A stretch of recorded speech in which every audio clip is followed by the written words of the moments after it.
Miracle 23, you're joining me for my first Who Loves, Chapter 67, Crowded Heart.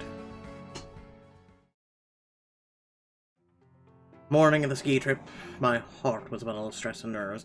Being in the snowy mountains with both boys seemed like the most perfect idea, and the worst idea all at once.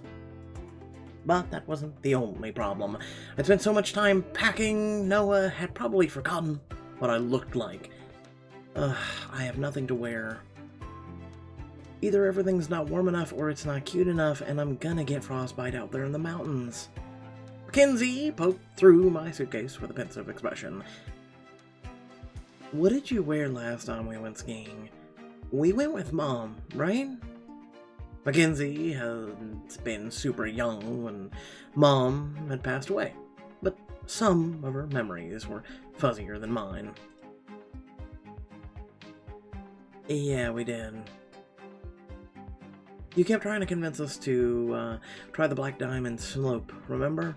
Good thing Mom and Dad said no, otherwise we'd probably have broken every bone in our bodies. Speak for yourself. I think I would have been fine. I doubt it, with how much you whined that your feet were freezing. You could barely even handle the bunny slopes.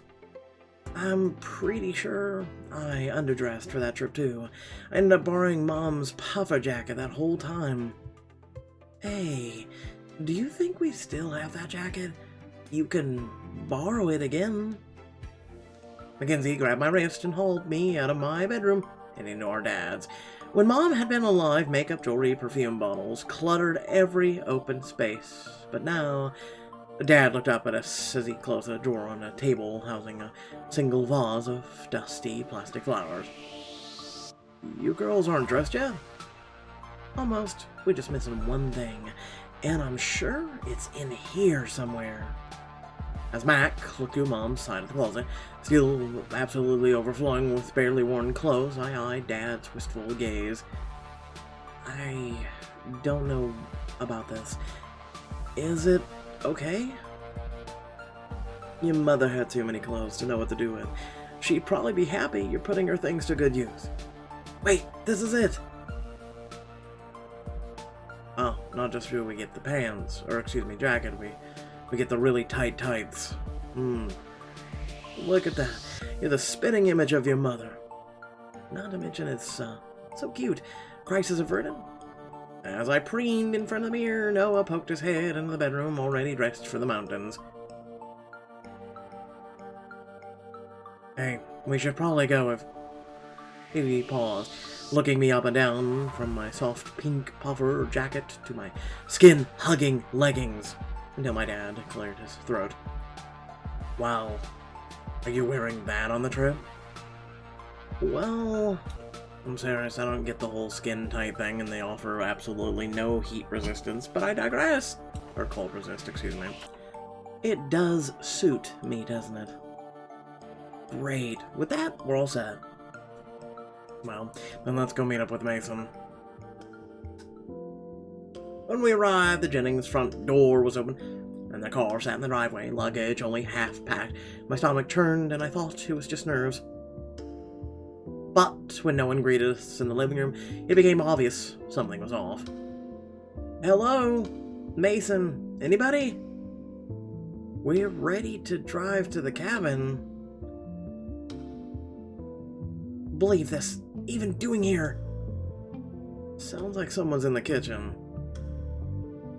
We followed the voices, and they grew stronger with every step. Your dad told my mom you'd invited me. He said you wanted to try and be friends again after everything that happened. I mean, I do. But I never told him that. I'm sorry, but I think we both got played. Until we arrived in the kitchen to find Mason and Ava staring at each other in shock. The last time I'd seen Ava had been an adrenaline rush. Elijah had just stolen the fundraiser money, Mr. Crane had saved the art program, and I'd been invited to apply to an art school. But when I saw her standing there, my head was clear. My heart was full, and my stomach was flooded with butterflies all flapping their wings at the gale-force speeds. Ava, I didn't know you were coming. A surprise, I guess. She gave me a hug, her fingers grazing my waist, and Mason cleared his throat before fixing us with a smile. Hey guys, Emma, you look great. The puffer jacket is really adorable on you. Just a blast from the past. Let me grab your bags. I'll get them loaded with Ava's. Get changed and then we should be set. No. I'm no math whiz, but I'm pretty sure there's no way all of us are gonna fit in your dad's fancy sports car. She's right. A new model like that is built for 2, maybe 4, but that's pushing it. Then we'll take my car too. It's nothing fancy, but it'll make the drive just fine. And if we have to, we can always squeeze in. After all, isn't this trip about rebuilding friendships? Mason's eyes darted to Noah while Noah's gaze lingered on Ava's hand, still touching my waist from our earlier hug. Under the weight of his gaze, Ava eased her hand back and held it out to the group instead. To new beginnings? Mason smiled and stacked his hand on top of hers, followed by an embarrassed Noah.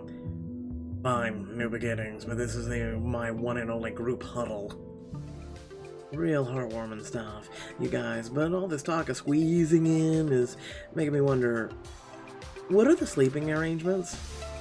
Mac, you're with your dad. Noah, you'll be in the guest room. Emma, you and Ava are sharing a room. I locked eyes with Ava. My heart began to pound. Having Mason and Noah on the trip was intense already, but sharing with Ava took things to a whole new level. Gotta have drama. Ava cracked a smile before turning to give Mac a nudge. Hope you charged your headphones. Your dad's snoring is legendary. Oh, come on, the nose strips I started wearing help. Mac and I both jumped in to disagree, but before I knew it, I felt someone standing over my shoulder. I thought I heard you, Dave. Let's get a move on once the sun starts shining and all the fresh powder. It'll be nothing but glare on those roads. Right behind you. Mackenzie, why don't you lend me a hand? Dad and Mac each grabbed their bags and followed Principal Jennings out to the driveway. Leaving the 4 of us alone, Ava spoke first, breaking the silence. Mason, I know things with us have been weird, but I really do care about our friendship. I want things to go back to normal. I do too. I just wish it was under less weird circumstances.